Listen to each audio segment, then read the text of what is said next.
Are we in a new golden era for small adventure bikes? It's a big question and a big claim. Since the advent of the Himalayan 450 and the CFMoto 450 MT, a lot of people have been asking, is this the beginning of a renaissance for the small adventure bike? Because there's so much excitement and enthusiasm around these two bikes and the bikes coming out very soon, like the 390 Adventure, the Tuareg 457, and the BMW F450GS. Is there something discernibly different about this new generation of small adventure bike? What are those differences and why are people so excited? Are manufacturers finally listening to us and making small adventure bikes lightweight, value-orientated, and dirt-capable?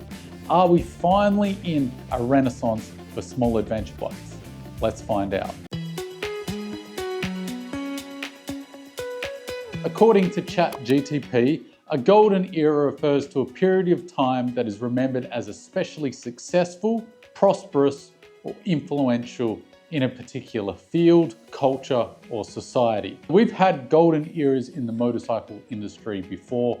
One of the ones that's really easy to point out is post-World War II, where Japan just came out of the blocks, just really absolutely smashing it out of the park with affordable, reliable, and basically superior motorcycles to everything else on the market. And so that is the question that a lot of people have been asking, is that are we on the cusp of a golden era for small adventure bikes, where the attention of the market focuses in on these bikes, development and improvements just come at a staggering rate, and we get these bikes that just surprise everyone and meet our market demands? That is the question that we're here to try and figure out today. And the claim is that the Himalayan 450 and the CFMoto 450 MT are the two bikes to kick off this golden era because of their off-road capability matched with their versatility and affordability. That's a lot of ilities. So what distinguishes these two from the previous crop of bikes? I think that's a great place to start.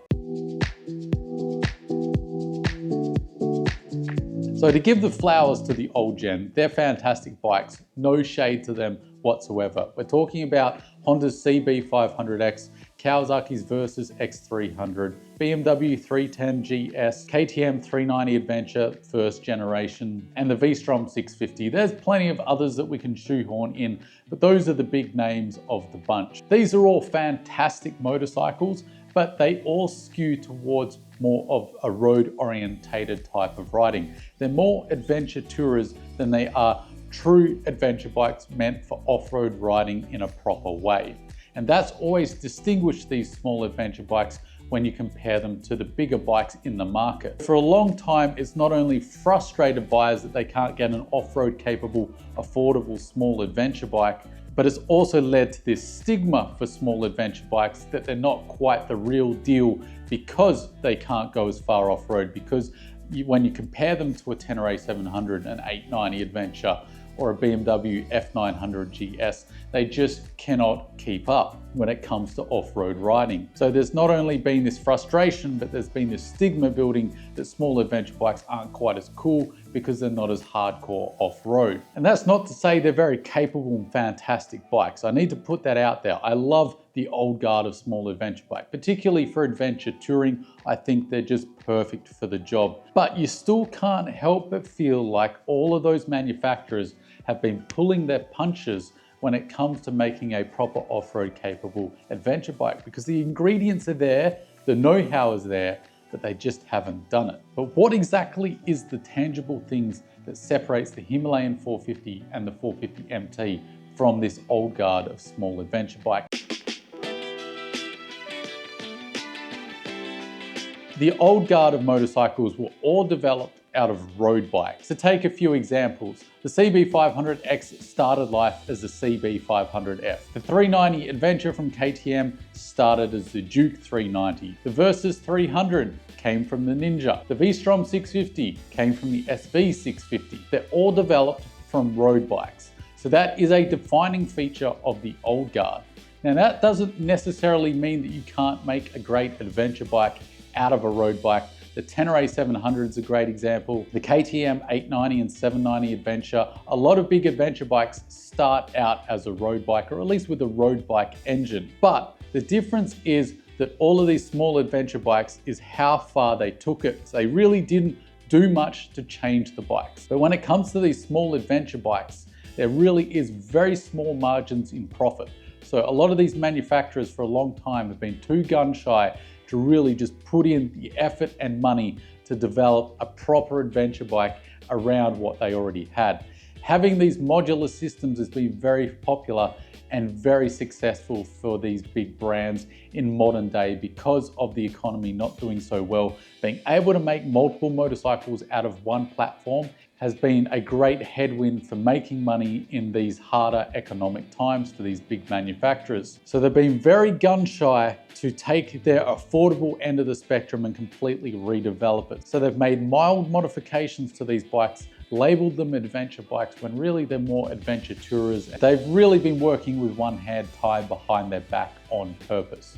And the difference with the Himalayan 450 and the CFMoto 450 MT is that they're basically, from the get-go, they were pretty much ground up designs for the dirt. Everything that was designed around those two in particular was thought of as aimed at the dirt. And KTM have done it properly the second time around as well with the new Adventure R390 coming out.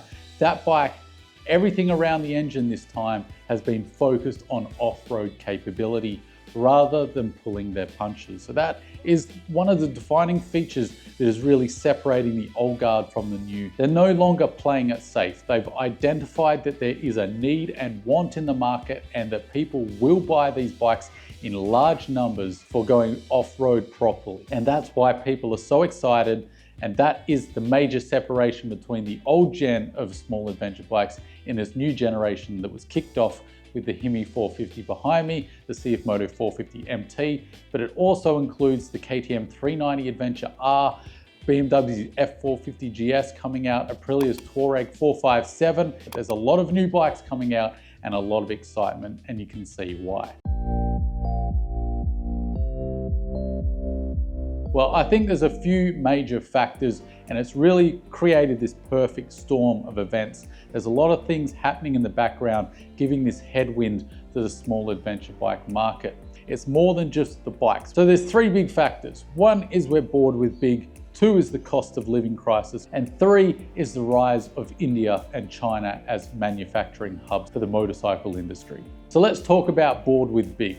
I've talked about this briefly in other videos, but basically I think market saturation has occurred with the flagship adventure bikes a long time ago. Then the market moved to middleweights, and that was the new shiny thing. They were lighter and more capable off-road than the big flagships, and yet they offered 99% of what the big flagships could offer, both in power, performance, and creature comforts. So the market flocked to these middleweights. The Tenere 700 really kicked it off.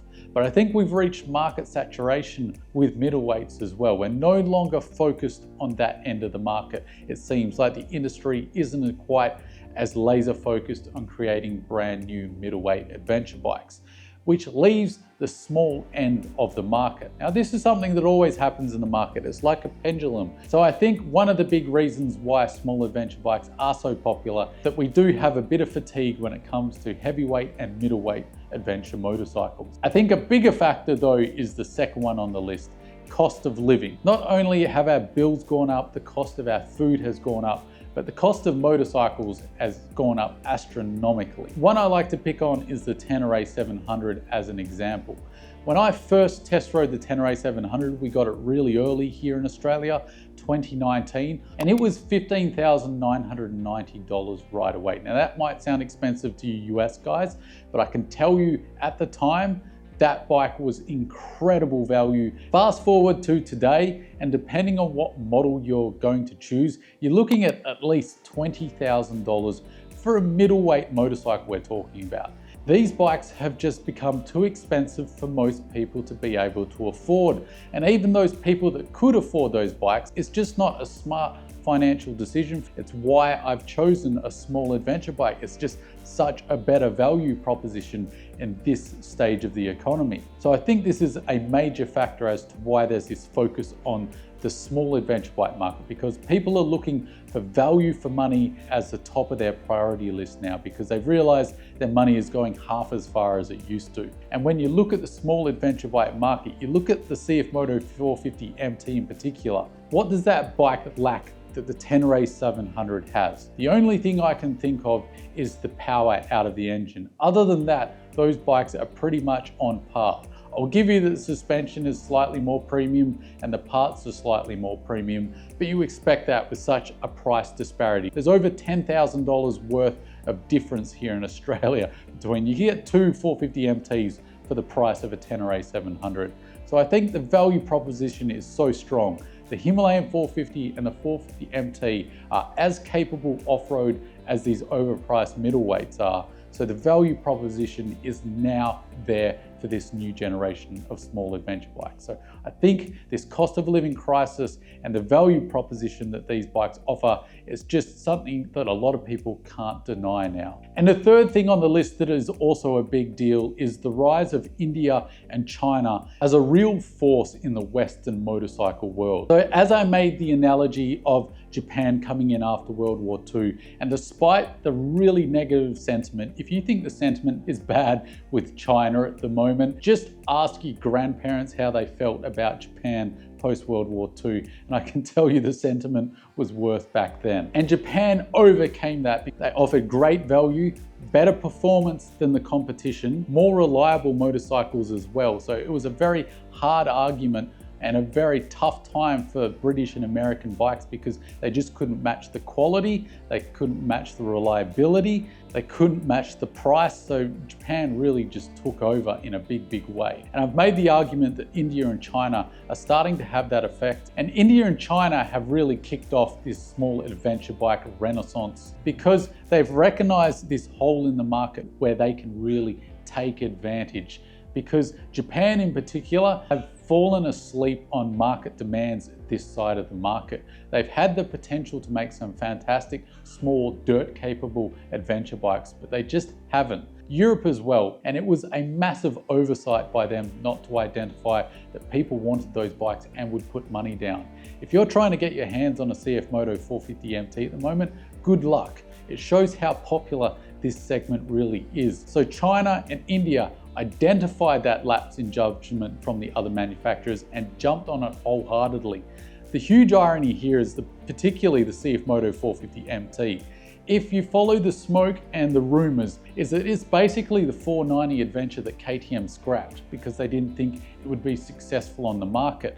The joke's on KTM because CFMoto continued with the development and it's now probably one of the highest selling and most popular adventure bikes on the market at the moment. And the Himalayan 450 is not far behind it. And it's been great for the market because it's made the other guys sit up and go, oh crap, we really dropped the ball. So now we're seeing the 390 Adventure R is months away from hitting showroom floors. We've got BMW have noticed as well. They're coming out with a proper small adventure bike with the 450GS. Aprilia is coming hot and heavy. So we're seeing this reinvigoration of the market because of these new players coming in, seeing that there's market demand for it, and all of this stuff going in the background. We're bored with big. We know heavy bikes aren't great off-road now. There's also this cost of living. So it's this perfect storm with these new manufacturers from these new countries trying to upset the old guard. It's all coming together to start this possible golden era of small adventure bikes. So it's really an exciting time for anyone that likes lightweight, off-road, affordable and capable adventure bikes. And if you're watching this video, that's probably most of us. So to answer the question, are we in the golden era? I think it's a strong possibility that we really could see a renaissance in the small adventure bike market. But I think this year will define the small adventure bike moving forward. If there is to be a golden era, it hinges on how the market responds to these small adventure bikes coming out, how the manufacturers package these bikes as well. I think if the KTM 390 Adventure is as good as KTM would have us believe, and the spec sheet suggests they survive this rocky road, then I think we really could be in a new stage of small adventure bike heaven. And that makes me very excited because it's something I've been banging on about for pretty much the entire time of having this channel, is that there just hasn't been enough offerings for capable, small, lightweight adventure bikes, because realistically, in my opinion, that's the best type of bike to have, because it's easy enough to pick up out of the dirt if you're a learner or if you're pushing it. You can pick it up out of the dirt without busting your poop up. But I definitely think it's exciting times. This year is going to be fantastic for the small adventure bike. I've already made my bet, bought the Himalayan, have not regretted it because it's just been such a fantastic little bike so far. But I'd love to know your thoughts. What do you think is going to happen with the small adventure bike market? Is it too early to call? Do you think there's way too much excitement and we're getting away from ourselves? We need to be more reserved? Or are you really excited about the potential of this new golden era? Do you think the Himalayan 450 and the CFMoto 450 MT and these new bikes coming out are a part of a new generation of small adventure bike that are clearly different from the old gen? And are you looking forward to all this new generation and these new opportunities? So chuck your thoughts down below. I'd love to hear your thoughts. And as always, guys, don't forget to stay shiny side up, and I'll see you in the next one.